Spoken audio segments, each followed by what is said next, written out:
Psaki ছিল এক দরিদ্র পরিবারের ছেলে। বাবা রিকশা চালাতেন, মা বাসায় সেলাই করতেন। তাদের একটাই স্বপ্ন, সাকি যেন একদিন সফল মানুষ হয়। কিন্তু সাকি সবসময় নিজেকে দুর্বল ভাবত। মেধাও গড়পড়তা, বন্ধুদের মতো সুযোগও নেই। পড়াশোনার পাশে কাজও করতে হতো। বহুবার ভেবেছে আমার জীবনে কিছু হবে না। একদিন রাতে বিদ্যুৎ চলে যায়। সাকি দেখল বাবা রিকশায় লাগানো টর্চের আলো দিয়ে সাকি যাতে পড়তে পারে সেটিকে ঠিক করছেন। পাশে দাঁড়িয়ে মা বললেন, বাপ, আমাদের জীবনে আলো না থাকলেও তোমার জীবনে আলো থাকতে হবে, তুমি থামলে হবে না। বাবার হাতের সেই কাপা আলোই সাকির জীবনের মোড় ঘুরিয়ে দেয়।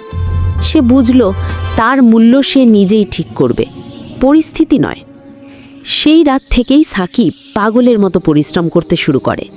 দিনে কাজ, রাতে পড়াশোনা, ঘুম কমে, কষ্ট বাড়ে, কিন্তু মনোবল আকাশ ছোঁয়া।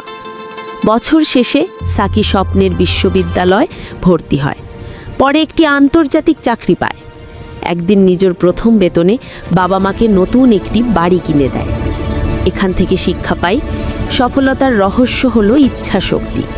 পরিস্থিতি খারাপ হলে শক্ত হও, ভেঙে পড়ো না।